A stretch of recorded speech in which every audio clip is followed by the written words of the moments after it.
Hello दोस्तों, स्वागत है आपका अभिनंदन स्टडी पॉइंट चैनल पर। जैसा कि आपको पता है, डेली सुबह 7 बजे करंट अफेयर्स की क्लास होती है, जिसमें मैं आपको सभी महत्वपूर्ण प्रश्नों को कवर कराता हूं जो आपके एग्जाम में एज देखने को जरूर मिलेंगे।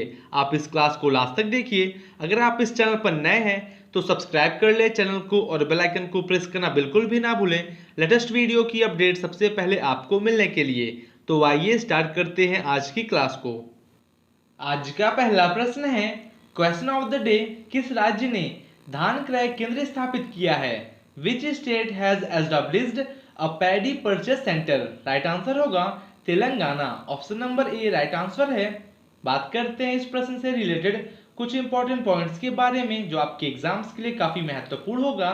तेलंगाना मंत्रिमंडल ने गांवों में 6000 धान क्रय केंद्र स्थापित करने का फैसला किया है, ताकि यह सुनिश्चित किया जा सके कि किसानों को चल रही महामारी के मद्देनजर समस्याओं का सामना न करना पड़े।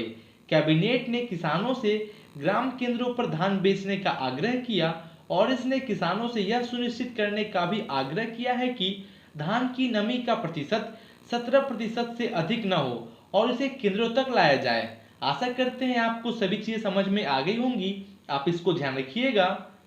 तेलंगाना राज्य को आप मैप में देख सकते हैं। इसको राज्य का दर्जा मिला 2 जून 2014 को।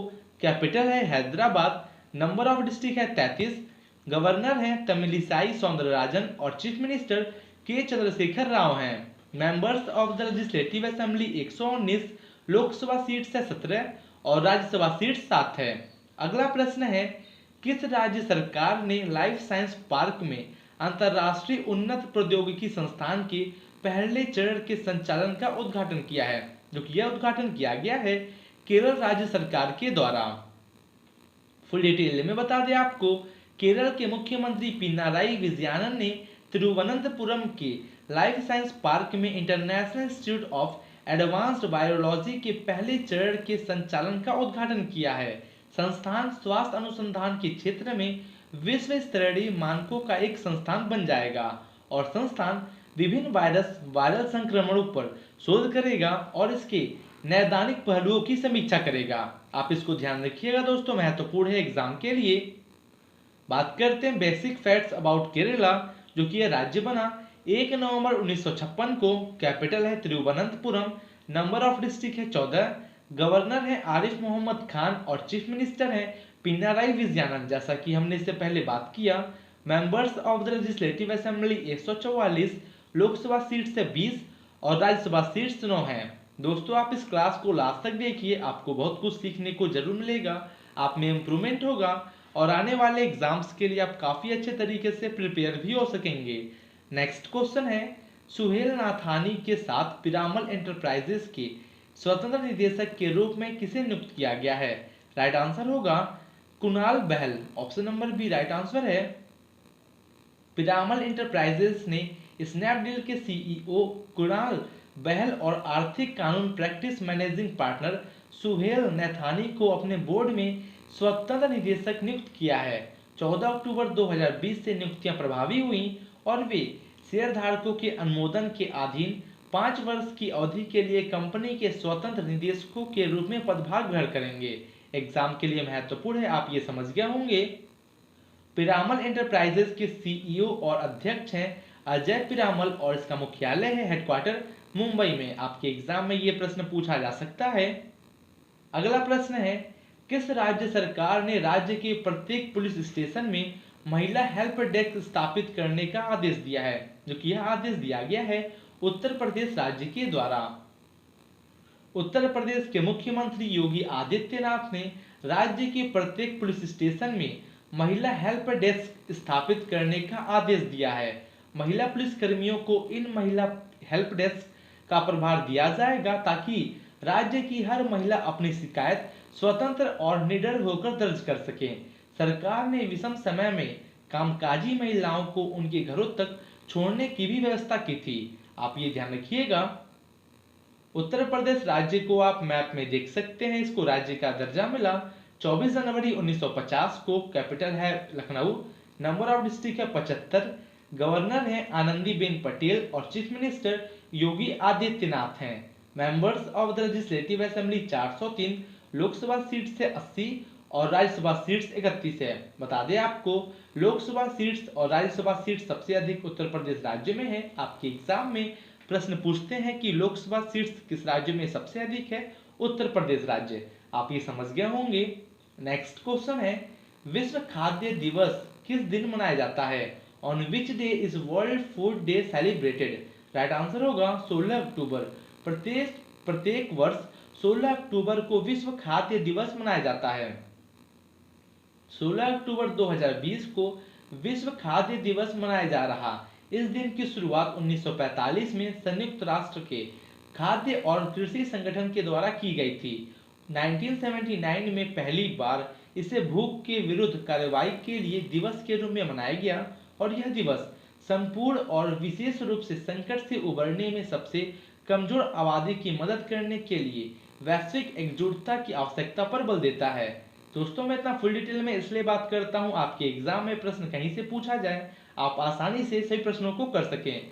खाद्य और कृषि संगठन का मुख्यालय है रोम, इटली में और इसके प्रमुख हेड है क्यू डोंग्यू और इसकी स्थापना हुई थी 16 अक्टूबर 1945 को। आपके एग्जाम के लिए महत्वपूर्ण है।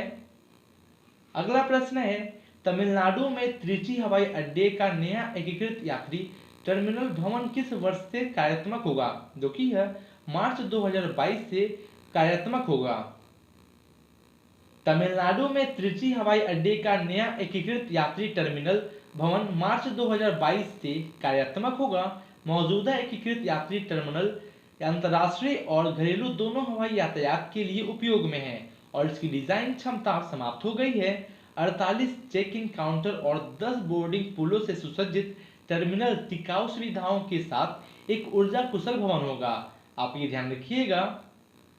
तमिलनाडु राज्य को आप मैप में देख सकते हैं, इसको राज्य का दर्जा मिला 1 नवंबर 1956 को। कैपिटल है चेन्नई।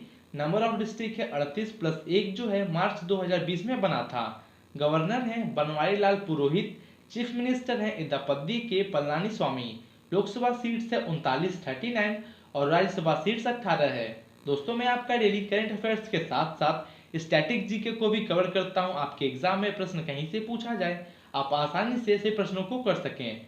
नेक्स्ट है, कोविड-19 महामारी की विशाल चुनौतियों के साथ जूझ रहे विश्व के सबसे गरीब देशों की मदद के लिए विश्व बैंक के द्वारा आपातकालीन वित्त पोषण के लिए कितनी राशि प्रस्तावित है? $25 billion. Option number A right answer होगा। $25 बिलियन प्रस्तावित है। विश्व बैंक ने कोविड-19 महामारी की भारी चुनौतियों से जूझ रहे विश्व के सबसे गरीब देशों की मदद करने के लिए $25 बिलियन के आपातकालीन वित्त पोषण का आह्वान किया गया है। इस पैकेज का प्रस्ताव बाद में अक्टूबर 2020 में अंतर्राष्ट्रीय विकास संघ आईडीए के कर्मियों के लिए किया जाएगा और विश्व बैंक और अंतर्राष्ट्रीय मुद्रा कोष आईएमएफ ने इन देशों की मदद के लिए एक संयुक्त कार्य योजना का प्रस्ताव दिया है। एग्जाम के लिए महत्वपूर्ण है दोस्तों, आप इसको समझ गए होंगे। विश्व बैंक का मुख्यालय है वॉशिंगटन डीसी, यूनाइटेड स्टेट्स में और इसका स्थापना हुआ था जुलाई 1944 को और इसके हेड हैं डेविड मालपास। आपके एग्जाम में ये प्रश्न बहुत बार पूछा जा चुका है कि विश्व बैंक के हेड कौन है? जो कि हेड हैं डेविड मालपास। आप ये ध्यान रखिएगा। अगला प्रश्न है, उड़ीसा सरकार द्वारा आपदा प्रबंधन की तैयारियों को अगले स्तर तक ले जाने के लिए कितनी राशि मंजूर की गई है? जो कि इसमें 205 करोड़ रुपए की राशि मंजूर की गई है। उड़ीसा सरकार ने हाईटेक उपकरण प्रशिक्षण और क्षमता निर्माण को बढ़ाकर आपदा प्रबंधन की तैयारियों को अगले स्तर तक ले जाने का निर्णय लिया है। इस उद्देश्य के लिए 205 करोड़ रुपए मंजूर किए गए हैं। मुख्य सचिव ए.के. त्रिपाठी की अध्यक्षता में राज्य कार्यकारी समिति की बैठक में इस संबंध में निर्णय लिया गया। आप ये ध्यान रखिएगा। उड़ीसा राज्य को आप देख सकते हैं मैप में, राज्य बना 1 अप्रैल 1936 को और 1 अप्रैल को उत्कल दिवस के रूप में मनाया जाता है। आपके एग्जाम में प्रश्न पूछते हैं कि उत्कल दिवस किस तारीख को मनाया जाता है? 1 अप्रैल को।